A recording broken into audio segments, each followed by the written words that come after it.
The rain fell in whispers, soaking Ethan Harper's black suit as he stood by Nathaniel's open casket, the world blurring into a haze of grief.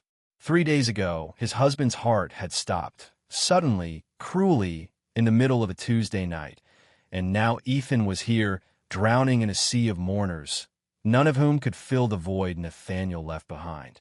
He clutched a white rose, its thorns biting into his palm, as if pain could anchor him to a reality where Nathaniel was still alive.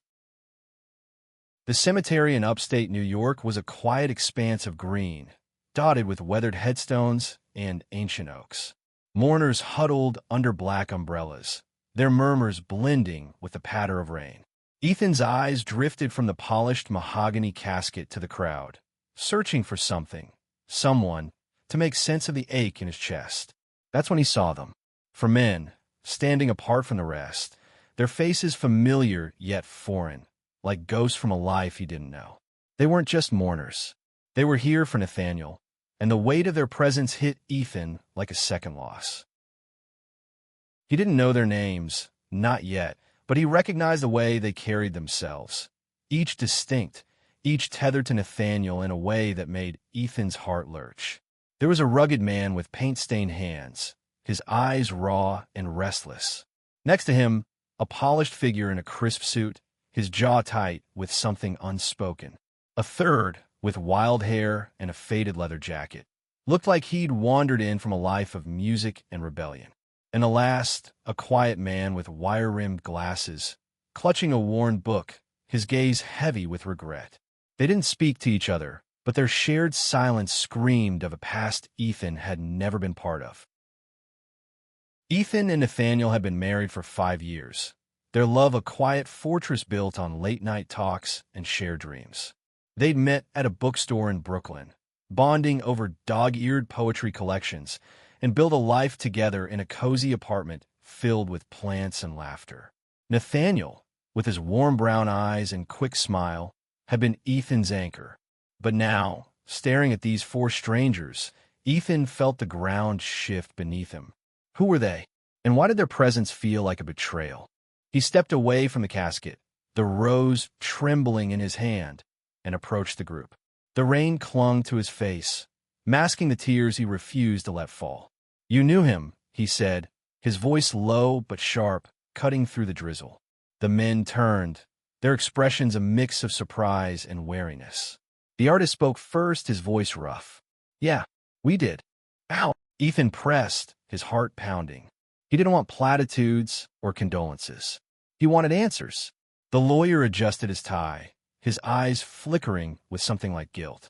"It's complicated," he said, glancing at the others as if seeking permission to speak. The musician snorted, crossing his arms. "Complicated doesn't cut it, man." The academic stayed silent, his fingers tightening around the book, a copy of Leaves of Grass. Ethan noticed, the same book Nathaniel used to read aloud to him on lazy Sundays. "Tell me," Ethan said, his voice breaking. "I was his husband. I deserve to know." The words hung in the air, heavy with the weight of a truth he wasn't sure he could bear. The artist stepped forward, his boots sinking into the wet grass. "I'm Caleb," he said. "I knew Nathaniel 10 years ago. We were together." Ethan's breath caught. Together? Nathaniel had never mentioned an ex. Not once. The lawyer cleared his throat. "I'm Marcus. It was 8 years ago for me." The musician shrugged, his voice softer now. "Leo, 6 years." The academic finally spoke, his voice barely above a whisper. "James, for years." Ethan's mind reeled. 4 ex-boyfriends, each from a different chapter of Nathaniel's life, all standing here, their grief as real as his own. But there was something else, something they weren't saying. Their eyes held secrets, and Ethan's heart screamed that those secrets were about Nathaniel. The priest's voice droned on in the background, reciting prayers Ethan couldn't hear over the roar of his own thoughts. He looked back at the casket and Nathaniel's still face and felt a surge of anger. "Why didn't he tell me about you?" he demanded, his voice rising. "What did you know about him that I didn't?" The question hung between them, unanswered, as the rain fell harder. Caleb's jaw tightened, Marcus looked away, Leo's hands balled into fists, and James's eyes glistened with unshed tears. They knew something big, and Ethan, the man who'd shared Nathaniel's bed, his dreams, his life, was the only one in the dark. The funeral ended, and the crowd began to disperse, but Ethan couldn't move. He stood rooted by the casket, watching as the four men lingered, their reluctance to leave mirroring his own. Caleb approached first, his voice low. "We need to talk, Ethan. Not here. Somewhere private." Ethan nodded, his throat tight. He didn't trust these men, but he needed answers more than he needed caution. They agreed to meet at a small diner a few miles away, a place Nathaniel used to love for its greasy burgers and endless coffee. As Ethan drove through the rain, his mind churned. Nathaniel had been his everything, his confidant, his partner, his home. But these men, these strangers, had pieces of Nathaniel he'd never known. What had Nathaniel hidden, and why? The diner was nearly empty when Ethan arrived, its neon sign flickering in the storm. The four men were already there, seated in a corner booth, their faces lit by the dim glow of a single lamp. Ethan slid into the booth, his wet coat dripping onto the cracked vinyl seat. "Start talking," he said, his voice steady despite the storm inside him. Caleb leaned forward, his paint-stained hands clasped. "Nathaniel wasn't just our ex," he said. "He was complicated, and he was running from something." Ethan's heart stopped. "Running from what?" he asked, but the look in Caleb's eyes told him this was only the beginning. The truth, whatever it was, would unravel everything Ethan thought he knew about the man he loved. The diner's fluorescent lights buzzed faintly, casting long shadows across the table where Ethan sat with Caleb, Marcus, Leo, and James. The air smelled of burnt coffee and fryer grease, but the weight of their silence was heavier than the storm outside. Ethan's hands gripped the edge of the table, his knuckles white, as he waited for someone to break the tension. Caleb leaned back, his rugged face etched with hesitation. Nathaniel wasn't just running from something, he said, picking up where he'd left off. He was running from someone. Ethan's stomach twisted. "Oh," he asked, his voice sharper than he intended. Caleb glanced at the others, as if weighing how much to reveal. Marcus, the lawyer, cleared his throat, his polished demeanor cracking. "It's not just a who, it's a why." Ethan's patience frayed. "Stop dancing around it. I was his husband. If there's something about Nathaniel I don't know, you owe me the truth." Leo, the musician, let out a bitter laugh, his leather jacket creaking as he shifted. "Oh, you? Man, we don't even know you. Nathaniel kept you a secret, too." The words hit Ethan like a slap. A secret? He'd thought he and Nathaniel shared everything. Every fear, every hope, every quiet moment. But these men, these pieces of Nathaniel's past, were proof he'd been wrong. James, the academic, set his copy of Leaves of Grass on the table, his fingers tracing its worn cover. "Let's start from the beginning," he said softly. "Caleb, you knew him first." Caleb nodded, his eyes distant. 10 years ago, I met Nathaniel in Portland.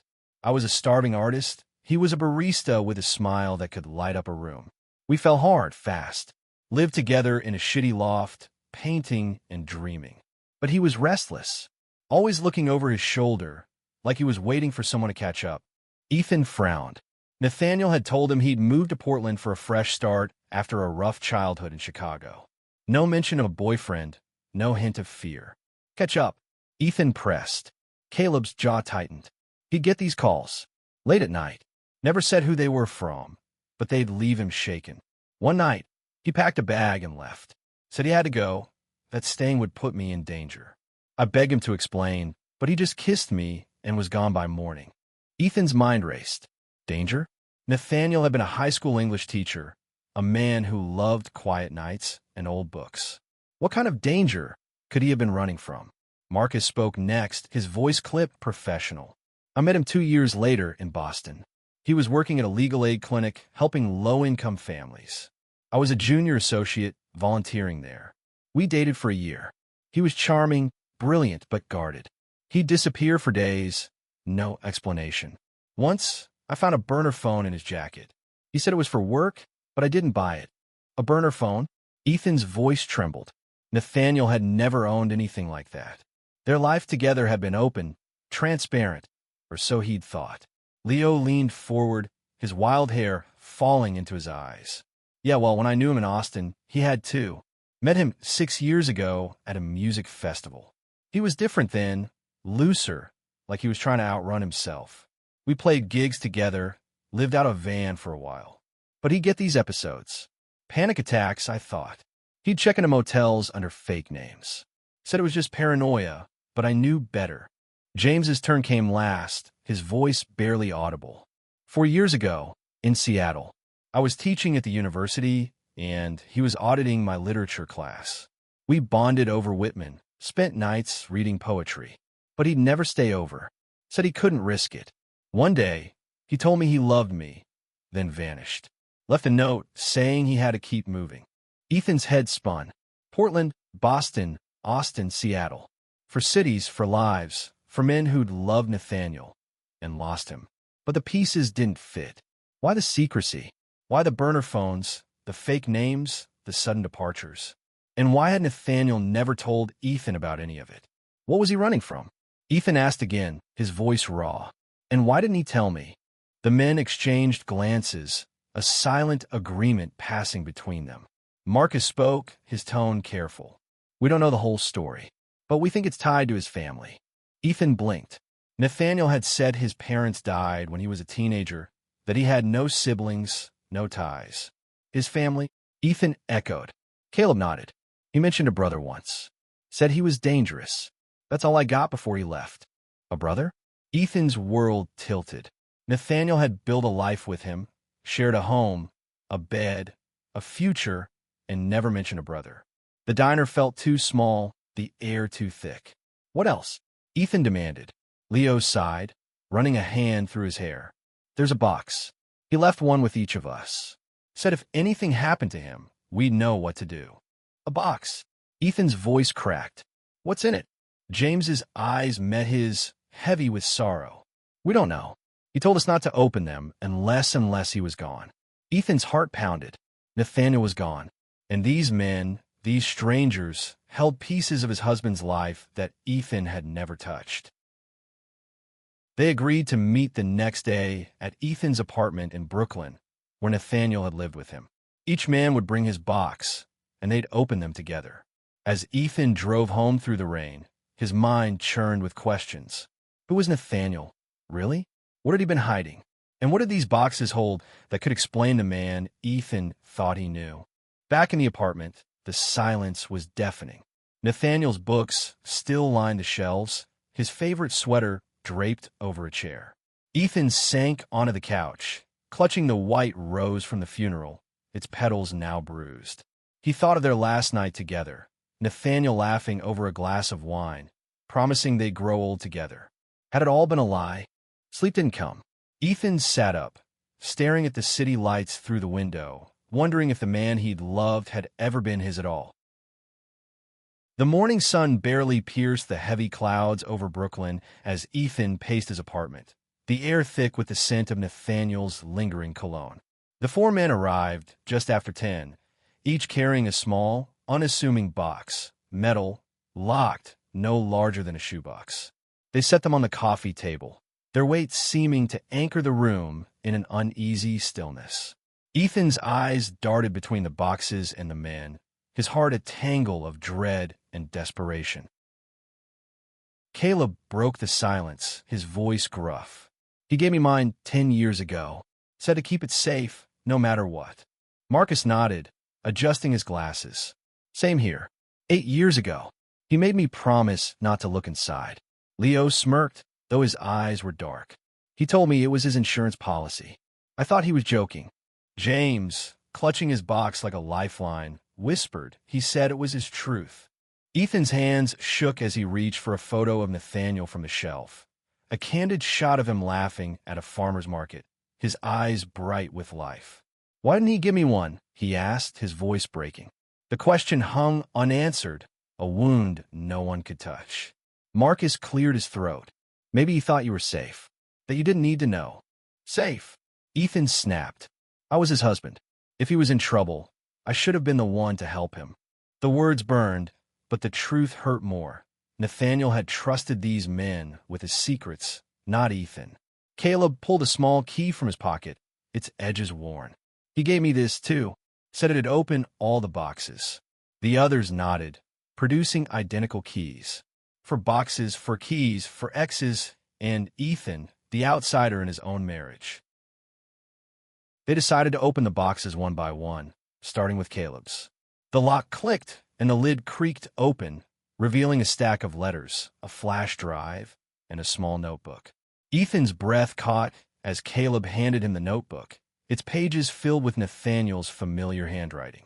The entries were dated 10 years ago, detailing a life Ethan didn't recognize.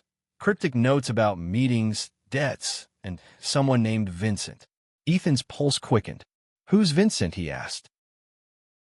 Caleb's face darkened. His brother. He mentioned him once, said Vincent was trouble, deep in some bad shit. Never said what. Ethan flipped through the pages, his eyes catching on a line. Vincent found me again. I can't stay. The letters were next, handwritten and sealed, addressed to Caleb. Don't read them yet, Marcus warned. Let's see what's in the others. Marcus's box held similar contents. More letters, another flash drive, and a photo of Nathaniel with a man Ethan didn't recognize, tall, sharp-featured, with cold eyes. Vincent, Ethan asked, holding up the photo. Marcus nodded. I saw him once outside the clinic. Nathaniel freaked out, said we had to leave town for a while. Ethan's stomach churned. Nathaniel had never mentioned a brother, let alone one who terrified him. Leo's box revealed a burner phone, still charged, and a map of the U.S. with cities circled: Portland, Boston, Austin, Seattle, and others. Ethan's throat tightened. He was tracking his own movements, Leo said, his voice low, or someone was tracking him. James's box was the last, containing a single letter addressed to all 4 men, a USB drive, and a locket with a tiny photo of Nathaniel as a teenager, standing beside a boy who looked eerily like him. Vincent. Ethan's hands trembled as he opened the letter. Nathaniel's words spilled across the page, raw and urgent. If you're reading this, I'm gone. I'm sorry for the secrets, but I had to keep you safe. Vincent is closer than ever. The drives hold everything. Proof of what he's done, what he's capable of. Don't let him find you. Ethan's vision blurred with tears. What did Vincent do? He whispered. The men exchanged uneasy glances. James spoke first, his voice steady despite the pain in his eyes. We think Vincent was involved in something illegal. Drugs, maybe worse. Nathaniel was trying to get away from him, but Vincent wouldn't let go. Caleb added, he told me Vincent blamed him for something that went wrong years ago. A deal, maybe. Nathaniel never gave details. Ethan plugged the first flash drive into his laptop, his heart pounding. The screen filled with files, bank records, coded messages, and grainy photos of men in dark alleys, Vincent among them. One document stood out, a police report from Chicago, dated 15 years ago, detailing a drug bust gone wrong. 2 brothers were mentioned, Nathaniel and Vincent, but only Vincent was arrested. Nathaniel had disappeared. He was running his whole life, Ethan said, his voice hollow. And I never knew. The realization cut deeper than the grief. Nathaniel had built a life with him, laughed with him, loved him, but he'd carried this shadow alone. Why hadn't he trusted Ethan enough to share it? The men spent hours combing through the drives, piecing together Nathaniel's past. Vincent had been part of a trafficking ring, and Nathaniel, barely 18, had been pulled in before breaking free. He'd spent years moving, changing names, trying to escape his brother's reach. But Vincent always found him. The burner phones, the fake names, the sudden moves, it was all to protect the people Nathaniel loved, including Ethan. As night fell, Ethan looked at the 4 men, their faces etched with the same grief and guilt he felt. They'd all loved Nathaniel, and he'd left them all to keep them safe. But the boxes weren't just answers, they were a warning. Vincent was still out there, and if Nathaniel's fears were real, he might come for them next. The Brooklyn apartment felt like a mausoleum, the air heavy with the weight of Nathaniel's secrets. Ethan sat on the floor, surrounded by the contents of the 4 boxes, his eyes burning from hours of reading files and letters. Caleb, Marcus, Leo, and James sprawled across the room, each grappling with their own piece of Nathaniel's fractured past. The flash drives had revealed a web of lies and danger, but the letters, Nathaniel's handwritten words, cut the deepest. Ethan held one addressed to him, found in James's box. The paper trembled in his hands as he read, "Ethan, my love, if you're reading this, I failed you. I wanted to tell you everything, but I couldn't risk losing you to him. You were my safe place, my home. Forgive me." Tears fell onto the page, smudging the ink. Nathaniel had called him his home, yet kept him in the dark. The betrayal stung, but the love in those words hurt more. Caleb broke the silence, his voice rough. "We can't just sit here. If Vincent's as dangerous as Nathaniel thought, we're not safe." Marcus nodded, his lawyer's mind already working. The files mention a storage unit in Chicago. Nathaniel left something there, something Vincent wants. Leo snorted, tossing a burner phone onto the coffee table. "Great. So we just waltz into Chicago and hope this psycho doesn't find us." Ethan's head snapped up. "We?" He looked at them. These men who'd loved Nathaniel, who carried his secrets. "You don't have to do this. This isn't your fight." James adjusted his glasses, his voice quiet but firm. "It is. Nathaniel gave us these boxes for a reason. He trusted us to finish what he couldn't." The room fell silent, the weight of their shared purpose settling over them. Ethan didn't trust these men, not fully, but they were all he had. "Okay," he said finally. "Chicago. We find a storage unit, figure out what Nathaniel left there." The others nodded, a fragile alliance forming. They booked flights for the next morning, each man retreating to his own thoughts as the night wore on. Ethan couldn't sleep. He wandered the apartment, touching Nathaniel's things, the books, the sweater, the mug he'd used every morning. In the bedroom, he found a hidden drawer in Nathaniel's desk, one he'd never noticed. Inside was a single photo, Nathaniel and Vincent as teenagers, arms slung around each other, smiling in a way Ethan had never seen. They looked happy, unbroken. What had changed? The flight to Chicago was tense, the men barely speaking as they sat scattered across the plane. Ethan stared out the window, the clouds below a mirror of his churning thoughts. Nathaniel had spent his life running from Vincent, but why? What had Vincent done to make Nathaniel so afraid? And why had Nathaniel thought Ethan couldn't handle the truth? They landed at O'Hare and rented a car, driving to a rundown storage facility on the city's south side. The unit, number 47, was registered under one of Nathaniel's aliases. The key from Caleb's box fit the lock, and the door groaned open, revealing a small, dusty space. Inside were more boxes, larger, heavier, filled with documents, cash, and a single hard drive labeled V. Ethan plugged the drive into his laptop, his heart racing. The files were encrypted, but Marcus, with his legal tech skills, managed to crack them. What they found stole their breath. Evidence of Vincent's crimes, spanning years. Drug trafficking, extortion, even a murder charge that never stuck. Nathaniel had been collecting it all, building a case to bring his brother down. But there was more, a video file dated 6 months ago. Nathaniel's face appeared on the screen, his eyes tired but resolute. "If you're watching this, I'm probably dead," he said, his voice steady. "Vincent's been after me since I turned him in 15 years ago. I thought I could outrun him, but he's too close now. The evidence here is enough to put him away for life. Get to the FBI, but be careful. He'll kill to keep this buried." The video cut off, leaving the room in stunned silence. Ethan's hand shook. Nathaniel hadn't just been running. He'd been fighting.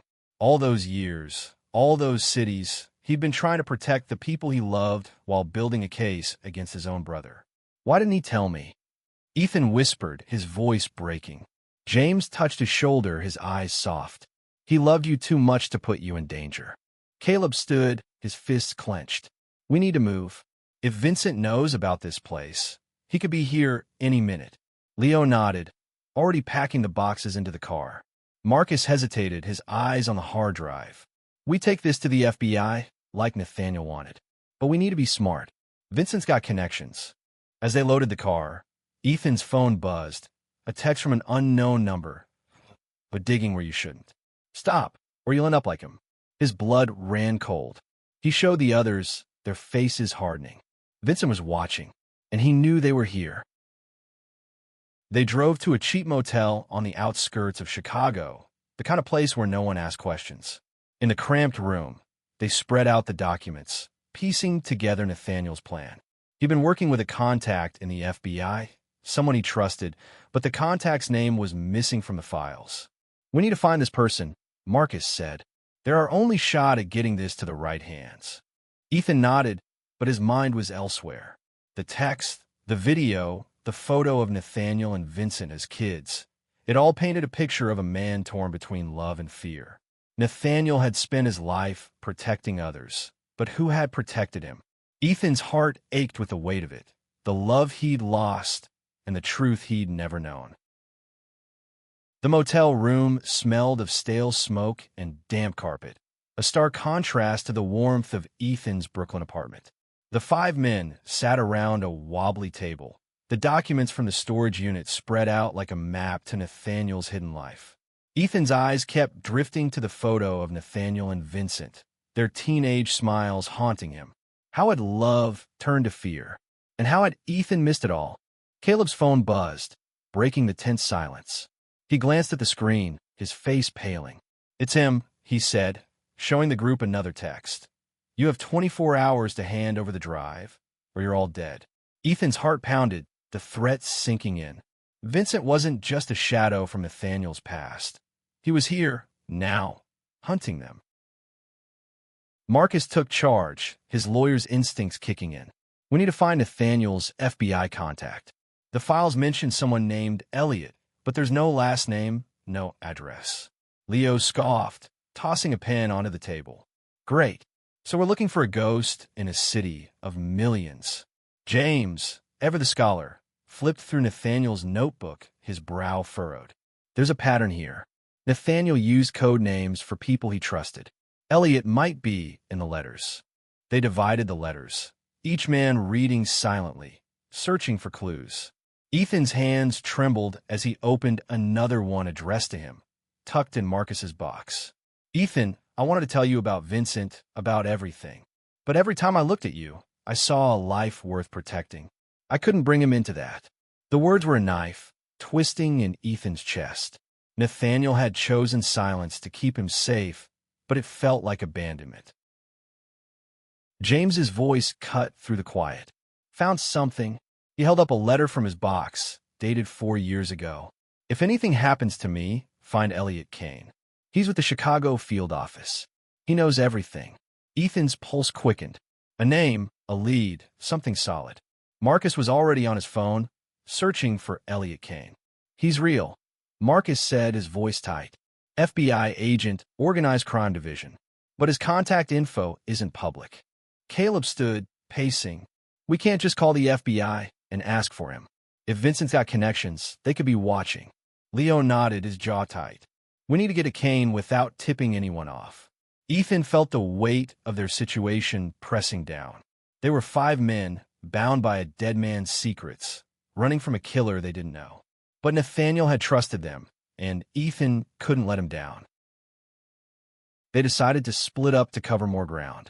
Marcus and James would stay at the motel, digging through the files for more clues about Kane. Caleb and Leo would scout the city, checking places Nathaniel had mentioned in his letters, a diner, a library, anywhere he might have met his contact. Ethan insisted on going alone to the Chicago FBI office, posing as a civilian with a tip. It was risky, but he needed to do this for Nathaniel. The FBI office was a fortress of glass and steel, its lobby cold and impersonal. Ethan's heart raced as he approached the desk, his story rehearsed. A concerned citizen with information about a cold case. The agent at the desk barely looked up. Agent Kane's not available, she said flatly. Leave a message. Ethan scribbled note, keeping it vague but urgent. Nathaniel Harper's evidence. Storage Unit 47. Vincent. He left, praying it would reach Kane before Vincent reached them. Back at the motel, the others had made progress. James had decoded more of Nathaniel's notes, revealing a meeting spot, a park near Lake Michigan where Nathaniel had met Kane twice. Marcus had found a phone number in the files, unlisted but tied to a federal office. "It's a long shot," Marcus said, "but it could be Kane's." They dialed, holding their breath. A man answered, his voice cautious. "Who is this?" Ethan spoke, his voice steady despite the fear. "We have Nathaniel Harper's evidence. Vincent's after us. We need to meet." A long pause followed, then the man, Kane, agreed to meet at the park at midnight. "Come alone," he said, "and don't trust anyone." The park was dark, the lake's waves a low murmur as Ethan waited on a bench, the hard drive hidden in his jacket. Caleb, Marcus, Leo, and James watched from a distance, their presence a small comfort. A man approached, tall and grizzled, his eyes scanning the shadows. "You Ethan?" he asked. Ethan nodded, handing over the drive. Kane's face hardened as he skimmed the files. "Nathaniel was brave," he said. "Stupid, but brave. This is enough to take Vincent down, but we need to move fast." Before Ethan could respond, headlights flashed across the park. A black SUV screeched to a stop, and two men jumped out, guns drawn. "Get down," Kane shouted, pulling Ethan behind a tree. Gunshots rang out, and Ethan's heart stopped. Vincent had found them. Caleb and Leo sprinted from their hiding spots, tackling one of the gunmen. Marcus and James dragged Ethan to safety, their faces pale but determined. Kane fired back, his aim steady, but the second gunman vanished into the dark. "Go!" Kane yelled. "Get to the safe house. Address is in the drive's files." Ethan clutched the hard drive, his mind racing. They'd found Kane, but Vincent was closer than ever.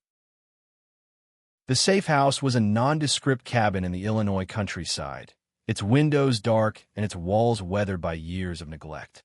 Ethan and the others arrived just before dawn, their nerves frayed from the park ambush. Kane had stayed behind, promising to handle the fallout and get the evidence to the right people. But Ethan couldn't shake the feeling that Vincent was still out there, watching, waiting. Inside, the cabin was sparse, a single room with a cot, a table, and a flickering bulb.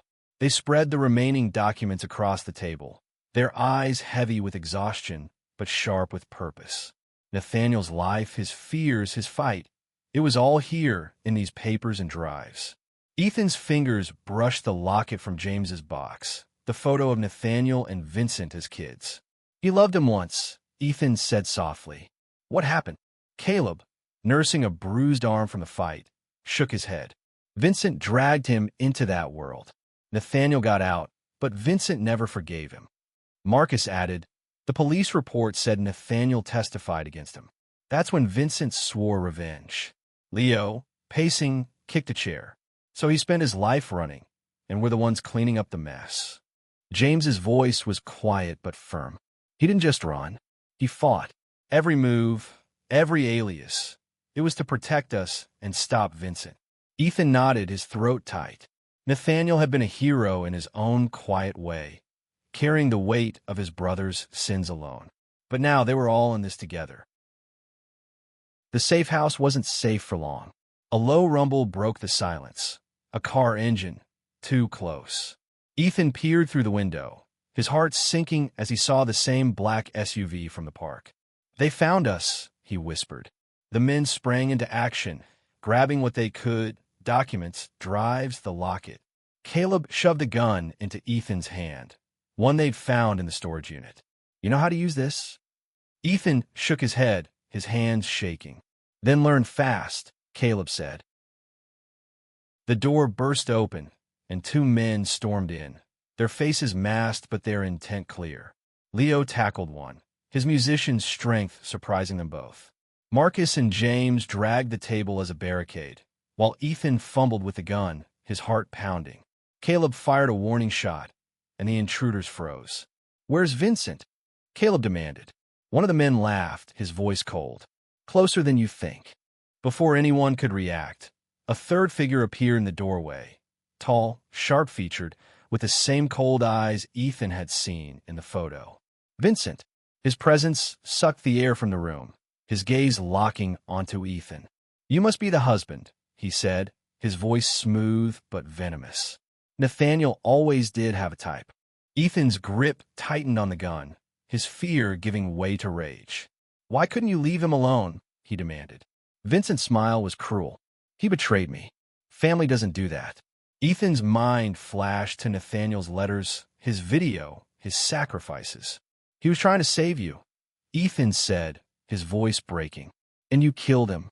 Vincent's face twitched, a flicker of something, guilt, maybe, before it hardened.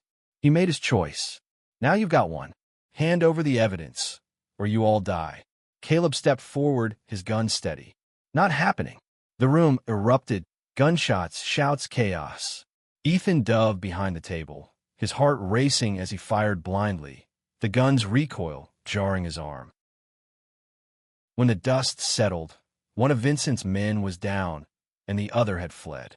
Vincent was gone, but blood stained the floor where he'd stood. "He's hit," Leo said, his voice grim. "But he's not done." They grabbed the evidence and ran, piling into the rental car and speeding into the night. Ethan's hands shook, the gun still warm in his lap. He'd never shot at anyone before, never imagined he'd be here, fighting for his life over secrets he'd never known. They drove to another motel, this one even shabbier than the last.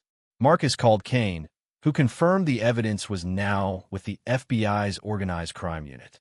"Vincent's on the run," Kane said. "But he's not stupid. Stay low until we've got him." Ethan hung up, his mind reeling. Nathaniel had spent years running from this man, and now Ethan was caught in the same chase. As they waited, Ethan read more of Nathaniel's letters, each one a glimpse into the man he'd loved. "I wanted to be free with you, Ethan. I wanted a life where I wasn't looking over my shoulder." The words broke him, but they also gave him strength. Nathaniel had fought for a better world, and Ethan would finish that fight. Dawn broke, and with it came a call from Kane. "We've got a lead on Vincent. Meet me in Chicago tonight." The men exchanged glances, their faces weary but resolute. They were in this together, bound by Nathaniel's love and his legacy. Ethan clutched the locket, vowing to see this through, for Nathaniel, for them all. Chicago's skyline loomed in the distance as Ethan and the others met Kane in an abandoned warehouse, its rusted beams casting long shadows in the moonlight. The FBI agent stood alone, his face grim as he handed them a file. "Vincent's been sighted downtown," he said. "We've got a sting set up, but we need you to lure him out. He wants that evidence, and he thinks you still have it." Ethan's heart pounded, but he nodded. Nathaniel's fight was now his, and he wouldn't back down. Caleb, Marcus, Leo, and James agreed, their faces a mix of fear and determination. They'd come too far to stop now. Kane gave them burner phones and fake IDs, a precaution in case Vincent's network was deeper than they thought. "Stay sharp," Kane warned. "He's desperate, and desperate men are dangerous." The plan was simple but risky. Ethan would pose as a courier delivering the hard drive to a drop point, a quiet alley near the Chicago River. The others would watch from nearby, ready to signal Kane's team when Vincent appeared. Ethan's hands shook as he tucked the decoy drive into his jacket, Nathaniel's locket heavy in his pocket. He thought of their last morning together, Nathaniel humming as he made coffee, promising a weekend getaway. If only Ethan had known it was their last. The alley was dark, the river's murmur mixing with the distant hum of the city. Ethan stood under a flickering streetlight, his breath visible in the cold air.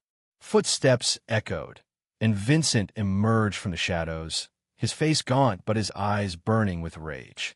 "You're persistent," he said, his voice low. Nathaniel would have liked that. Ethan's jaw tightened. "He loved you once. Why did you make him run?" Vincent's laugh was bitter. "He chose to run. He could have stayed, been part of the family. But he turned on me, and I don't forgive betrayal." Ethan's hand brushed the locket, Nathaniel's words echoing in his mind. You were my home. He was protecting people, Ethan said, including you. Vincent's face twisted, and for a moment, Ethan saw the boy from the photo, hurt, lost, but still human. Then the moment passed, and Vincent raised a gun. Give me the drive. Ethan held it up, his heart racing as he saw Caleb's signal in the distance, a flash of light. Kane's team was ready. Before Vincent could grab the drive, sirens blared, and FBI agents swarmed the alley. Vincent fired wildly, but Ethan dove behind a dumpster, the locket slipping from his pocket. Vincent lunged for it, his eyes wild, but Kane tackled him, pinning him to the ground. It's over, Kane said, cuffing him. Vincent's gaze locked onto Ethan, a mix of hatred and grief. He was my brother, he whispered. He was mine first. Ethan retrieved the locket, clutching it as Vincent was dragged away. The weight of Nathaniel's life, his love, his sacrifice, settled over him. The others joined him, their faces reflecting the same exhaustion and relief. It's done, Marcus said, his voice soft. Nathaniel would be proud. Back in Brooklyn, Ethan sat in their apartment, the locket open in his hand. The four men had stayed for a few days, sharing stories of Nathaniel, the artist, the dreamer, the fighter. Each had loved him in their own way, and together, they'd finished what he started. Vincent was in custody, his empire crumbling under the weight of Nathaniel's evidence. The FBI had promised justice, but Ethan knew no court could heal the hole in his heart. He visited Nathaniel's grave one last time, the white rose replaced with a fresh one. You didn't have to do it alone, he whispered, tears falling. But I understand now. Nathaniel had run to protect them all, carrying his secrets so they could live free.